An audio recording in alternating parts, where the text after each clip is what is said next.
Buletin Didik 8 September bersama saya Fazilah Harun. Assalamualaikum dan salam sejahtera. 65,898 permohonan tablet di bawah program Peranti Siswa Keluarga Malaysia fasa kedua dalam masa sebulan diterima sejak dibuka pada 1 Ogos lalu. Menteri Pengajian Tinggi Datuk Seri Noraini Ahmad berkata, daripada jumlah itu 5,341 permohonan layak menerima tablet, manakala 20,557 permohonan sedang diproses. Ketika ini, daripada 1.6 juta penuntut, lebih 300,000 daripadanya terdiri daripada golongan keluarga B40. Susulan itu, Datuk Seri Noraini menyeru agar penuntut yang layak memohon untuk berbuat demikian sebelum 30 September. Beliau turut menyeru pelbagai pihak, terutama Majlis Perwakilan Pelajar MPP di setiap institusi pendidikan tinggi IPT supaya mewawarkan kepada mereka yang layak supaya segera mengemukakan permohonan. Perkara itu disampaikannya selepas beliau menyempurnakan Majlis Perasmian Bangunan Akademik dan Pentadbiran, Bangunan Perpustakaan Al-Watiku Billah, Taman Rimba Ilmu Tanah Bris, Stripe dan Agropreneur Incubator Park di Universiti Sultan Zainal Abidin, Kampus Besut, Terengganu.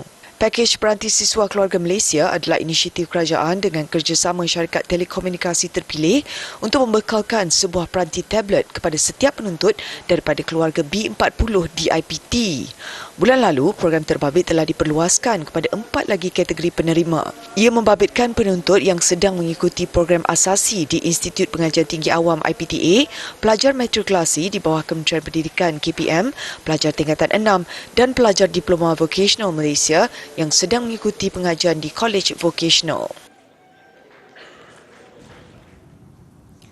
Pemimpin Institut Pengajian Tinggi IPT Awam dan swasta diseru memahami duduk letak dan peranan dalam mencorakkan pembangunan negara melalui pemerkasaan pendidikan tinggi dengan asas kenegaraan yang jitu.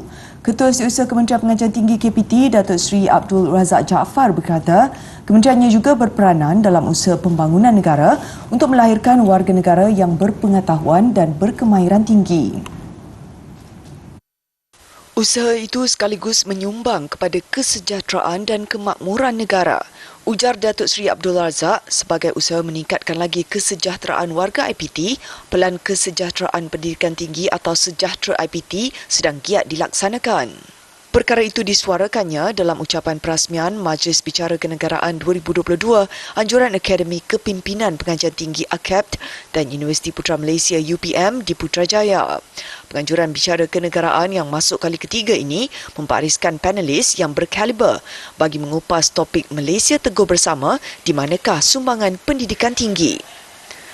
Topik itu bertujuan memberi kesedaran serta mengingatkan pemimpin IPT agar terus meningkatkan komitmen mengisi nikmat kemerdekaan dengan sumbangan yang lebih bermakna.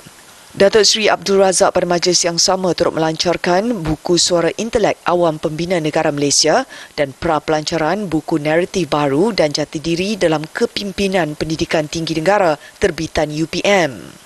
Buku terbitan itu adalah garapan daripada pemikiran ahli panel dalam bicara kenegaraan edisi terdahulu selain percambahan idea daripada penulis jemputan. Hampir 49,000 peluang pekerjaan diwujudkan dengan pembukaan 13,779 premis industri franchise di seluruh negara tahun lalu. Jumlah premis itu menunjukkan peningkatan sebanyak 47% berbanding tahun 2020. Perdana Menteri Datuk Seri Ismail Sabri Yaakob berkata jenama franchise Malaysia berkembang sebagai jenama terkemuka di seluruh dunia dengan lebih 68 jenama di 74 negara. Beliau berkata demikian menerusi teks ucapannya yang dibacakan Menteri Perdagangan Dalam Negeri dan Hal Ehwal Pengguna Datuk Seri Alexander Nantalinggi pada Majlis Perasmian Pameran dan Persidangan Franchise Antarabangsa Malaysia 2022 di Ibu Negara siang tadi. Sementara itu, Datuk Seri Alexander berkata pihaknya menjangkakan potensi besar kejayaan dalam industri itu dengan lebih banyak penyertaan golongan B40. Tambahnya, 2 program iaitu program franchise mampu milik dan program franchise mikro yang dijalankan pada tahun lalu akan diteruskan sehingga tahun depan melalui galakan dana bagi penyertaan golongan B40. Tiga pelajar perubatan UCSI University terpilih untuk menjalani penyelidikan berimpak tinggi di Harvard School Brigham dan Women's Hospital di Amerika Syarikat. Program dijadual bermula 15 September depan. UCSI University dalam satu kenyataan memaklumkan ketiga-tiga pelajar wanita berkenaan, Fiona Ho Jing Min, Clarice Xiao Jing Ru dan Ngu Hui Ling adalah dari Fakulti Perubatan dan Sains Kesihatan. Mereka akan menjalankan penyelidikan selama setahun berkaitan faktor yang menyebabkan perubahan aldosteron dan kesannya terhadap tubuh manusia. Sejak 2014, seramai 14 pelajar perubatan UCSI University terpilih bagi menjalankan penyelidikan berimpak tinggi di Harvard. Universiti Tun Hussein On Malaysia UTHM meraih President's Garden Award di Festival Royal Floria Putrajaya 2022 melalui tema Orkid Hebat. Sebanyak 6 anugerah dipertandingkan bagi kategori Taman Universiti bermula sejak 29 Ogos lalu. Anugerah tersebut disampaikan Presiden Perbadanan Putrajaya, Datuk Fadlun Mak Wujud, ketika berlangsungnya majlis penutup yang diadakan siang tadi bertempat di Anjung Floria Putrajaya. Untuk rekod, UTHM juga pernah meraih Starlight Garden Award dan Most Popular Award ketika menyertai pertandingan tersebut 2 tahun lalu.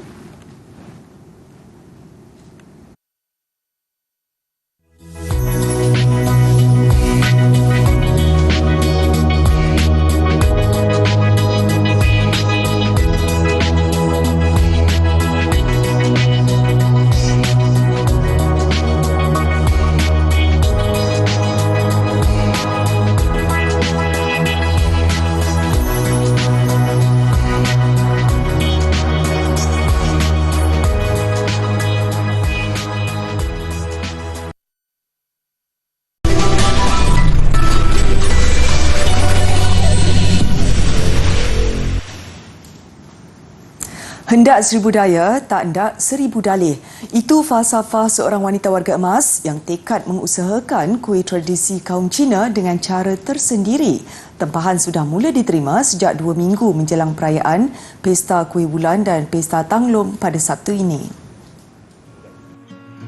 Menurut Puja Baharan 62 tahun, menghasilkan kuih bulan dan kuih tradisional lain termasuk bahulu sudah sebati dalam kehidupannya. Beliau yang menetap di Jalan Yadi Kelang, Selangor, mempelajari cara membuat kuih bulan daripada rakan kaum Cina dan di media sosial. Ibu kepada 7 anak itu mengusahakan kuih bahulu sejak 15 tahun lalu dan menganggap kuih bulan yang baru 4 tahun dikomersialkan membuka ruang rezeki baru. Mula-mula tu buat kuih bulan ni macam nak cuba-cuba. Lepas tu suka-suka lah. Suka-suka nak apa kata orang belajar kuih bangsa lain kan. Tahun pertama tu tak banyak lah. Rasanya dalam anggaran 3 ke 4 ribu macam tu je lah. Lepas tu paling dulu sebelum PKP tu sampai mencapai itu 18,000 lah. Sekarang berapa tak? Maknanya lepas PKP ni dia turun lah. Dalam itulah nak naik balik kan. Ini pun dalam tahun ni rasanya ada dalam yang dah masuk order tu dalam 3-4 ribu macam tu. Puja membuat kuih bulan yang diadun dengan makanan sunnah seperti madu. Ideanya menjadi sehinggakan kuih bulannya mendapat sambutan daripada masyarakat Cina sendiri. Selain mendapat permintaan daripada pelanggan di Selangor, tempahan turut diterima dari Melaka, Kedah, Pulau Pinang dan Johor. Kuih bulan yang dihasilkan mempunyai perisa atau inti berupa kacang, teratai dan kuning telur masin. Ia dihasilkan antara 200 ke 500 biji setiap hari.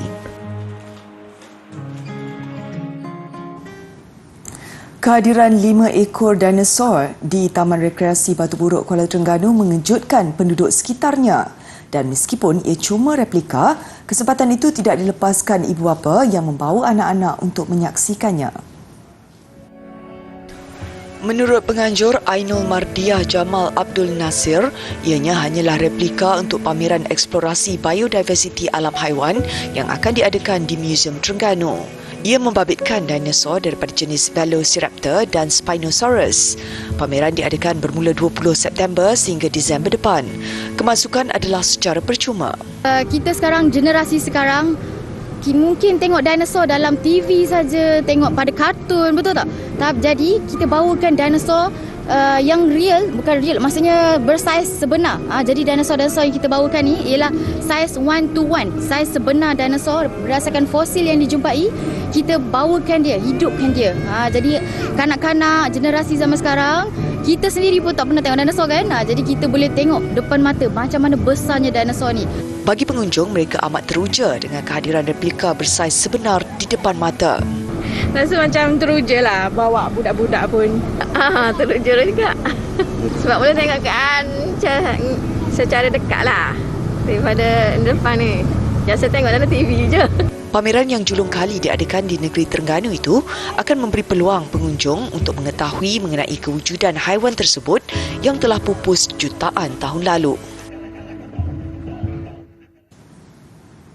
Sempena Hari Kebangsaan dan Hari Malaysia, Pos Malaysia Berhad melancarkan stem token tidak sepiawai NFT untuk pengumpul. Ketua Pegawai Eksekutif Pos Malaysia, Charles Brewer berkata, stem NFT itu dihasilkan melalui kerjasama Pos Malaysia dan jenama runcit tempatan APOM. Stem NFT edisi terhad itu boleh ditebus secara percuma dengan setiap pembelian set folder stem 14 stemku edisi khas. Sebanyak 3,000 set diterbitkan pada harga RM59 setiap satu. Setiap folder stem menawarkan satu helaian stem fizikal mengandungi 14 stem dan setiap satunya direka oleh pereka yang mewakili setiap negeri di Malaysia mempamerkan keunikan budaya dan kebanggaan negeri-negeri berkenaan. Menurut Brewer, kerjasama dengan APOM memberi peluang kepada pereka tempatan untuk mempamerkan bakat mereka bukan sahaja di Malaysia tetapi di peringkat global. Ia berikutan NFT boleh dikongsi dan didagangkan di peringkat antarabangsa. Selain itu, menembusi pasaran NFT adalah pencapaian besar bagi Pos Malaysia kerana menurut Brewer, pihaknya melengkapkan tawaran pos tradisional dengan pelbagai perkhidmatan dan produk digital. Ia juga meningkatkan kecekapan dan menambah baik cara Pos Malaysia berhubung dengan pelanggan dalam dunia yang pesat berkembang dan maju secara digital. Set lengkap 14 stemku mengandungi 3 sampul surat, 3 postcard, folder yang direka khas dan panduan pengguna untuk menebus stem NFT percuma. Pengumpul yang membeli setiap set mempunyai tempoh hingga 31 Oktober ini untuk menebus satu daripada 14 stem NFT yang direka. Set stem itu boleh didapati secara dalam talian di laman web Pos Malaysia dan cawangan runcit APOM, kaunter stem dan filateli Pejabat Pos Besar Kuala Lumpur mulai hari ini. Manakala pembelian di Pejabat Pos terpilih lain boleh didapati mulai 12 September.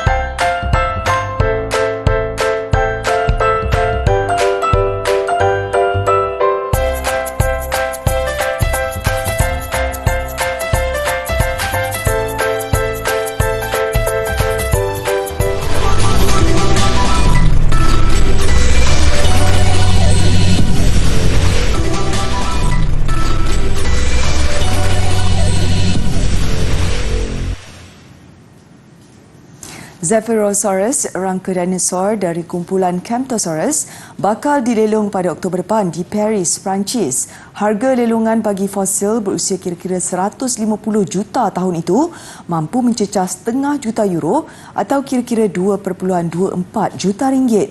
Menurut syarikat lelongan Droud, harga tersebut adalah berdasarkan rangka dinosaur yang 70% lengkap. Fosil dengan panjang 3 meter dan tinggi 1.3 meter ini ditemui di Colorado, Amerika Syarikat pada 2019. Uniknya, ia bersaiz lebih kecil berbanding spesimen lain dengan rangka yang hampir lengkap.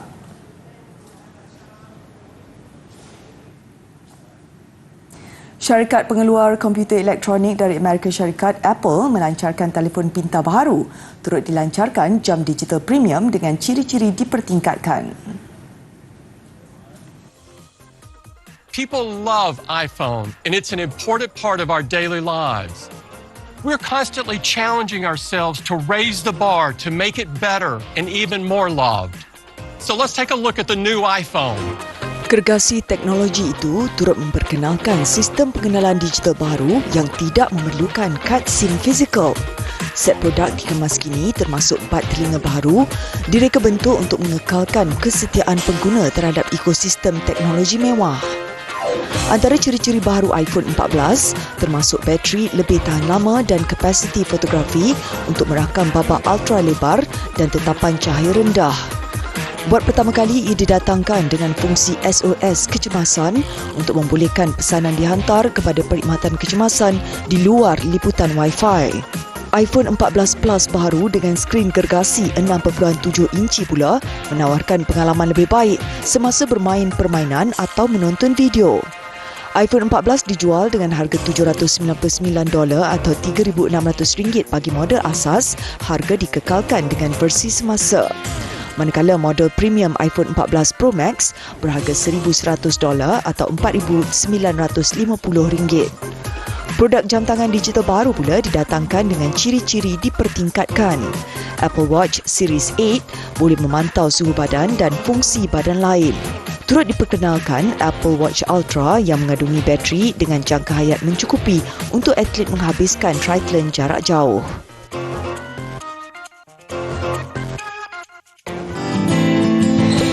Okey, sekarang saya akan tunjukkan basic dodgeball, iaitu pertama sekali adalah throwing, iaitu balingan.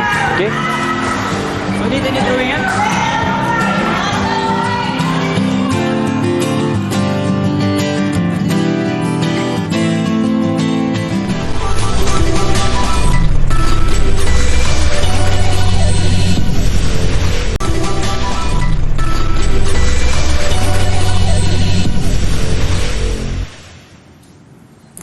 Sukan juara Piala Malaysia 2021 KL City mencipta sejarah tersendiri apabila layak ke perlawanan akhir Piala AFC antara zon.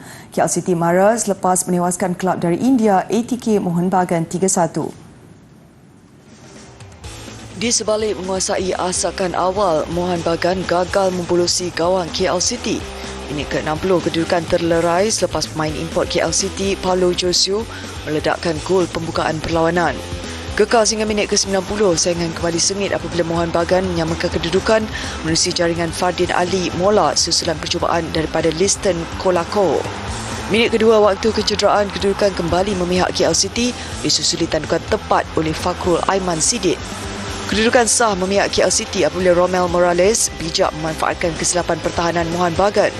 KL City menang 3-1.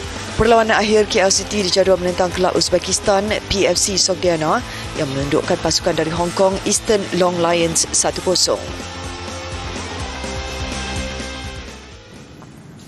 Buat julung kalinya, Kesatuan Guru Melayu Malaysia Barat KGMMB menganjurkan wacana pendidikan Karnival Sukan Peringkat Kebangsaan. Program berlangsung selama 3 hari dan bertujuan mengeratkan hubungan dan kerjasama ahli di seluruh negara di samping dapat menarik minat ahli-ahli baru. Dua acara sukan dipertandingkan dalam karnival ini iaitu bola sepak bagi guru lelaki dan bola jaring bagi guru wanita. Seramai 250 orang guru menyertai karnival ini. Okey, matlamat karnival hari inilah kita untuk mengeratkan silaturahim dalam kalangan ahli-ahli kita yang berpotensi tinggi dalam bidang sukan.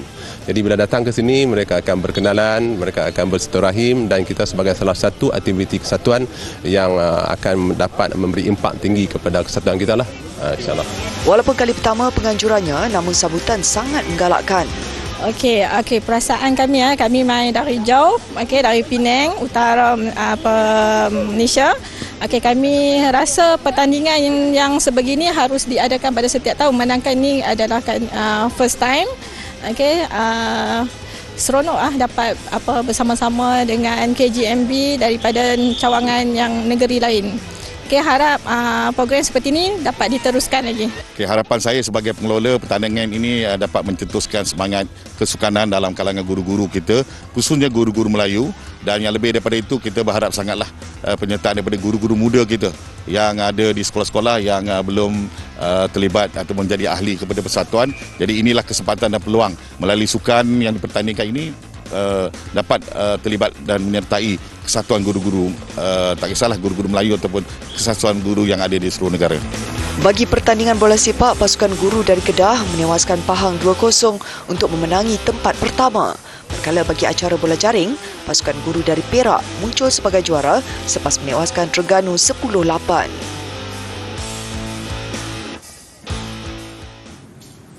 Latihan berterusan selama sebulan membantu Perak muncul juara kejohanan bola baling perempuan bawah 18 Majlis Sukan Sekolah Malaysia MSSM 2022.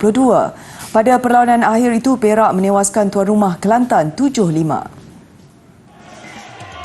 Kejohanan berlangsung di Dewan Wisma Unit Sukan Teleport Kota Baru.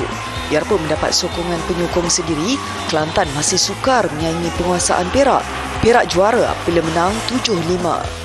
Sungguh tak sangka, memang tak sangka kami akan menang. Kami datang dengan lillahi ta'ala semua. Alhamdulillah, berkat Allah takdir bagi pihak kami. Memang kami syukur sangat. Kami sentiasa bergerak sebagai satu pasukan dan tak ada yang tertinggal di belakang. Kesedihan Kelantan bagaimanapun terubat apabila diisytiharkan juara keseluruhan. Kedua pasukan menampilkan permainan yang hampir sama sebenarnya dari segi pertahanan dan serangan. Cuma kelebihan pada penguasaan dan segi jaringan pasukan negeri Perak.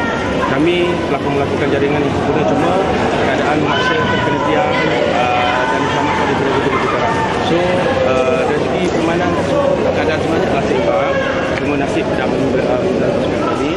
Terdahulu pasukan Johor muncul juara bola baling bawah 18 tahun lelaki setelah menewaskan pasukan Selangor dengan jaringan 18-17. Hadiah disampaikan oleh Timbalan Pengarah Ketua Sektor Pembangunan Murid Jabatan Pendidikan Negeri JPN, Masyadi Mustafa. Beralih ke tenis terbuka Amerika Syarikat, saingan semakin sengit memasuki peringkat separuh akhir antara yang sudah mengesahkan tempat pemain nombor 1 dunia Iga Swiatek dari Poland. Peringkat suku akhir, Swiatek berdepan pilihan ke-8 kejohanan Jessica Pegula. Awal-awal lagi, Swiatek sudah menjarakkan kedudukan. Keadaan semakin mudah buat Swiatek apabila dia menang 6-3 pada set pertama. Set kedua, Pegula tampil lebih berbeza apabila berjaya membalas hampir setiap pukulan daripada Swiatek. Strateginya menjadi apabila dia berjaya mengikat kedudukan kepada 6-sama. Begitupun kesilapannya memukul bola keluar gelanggang menyebabkan permainan segera berakhir. Keputusannya, Swiatek yang mara ke peringkat separuh akhir menang 6-3, 7-6.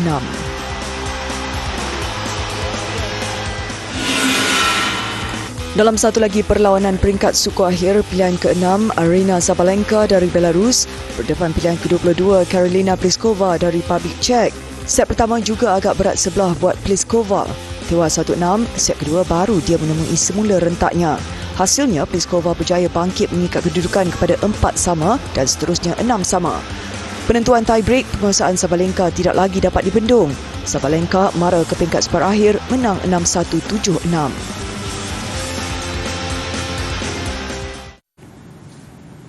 Sambutan Hari Badut di Lima, Peru yang diadakan setiap tahun sejak 1987 mengakhiri Buletin Didik. Saya Fazilah Hani Harun, salam hormat dan Assalamualaikum.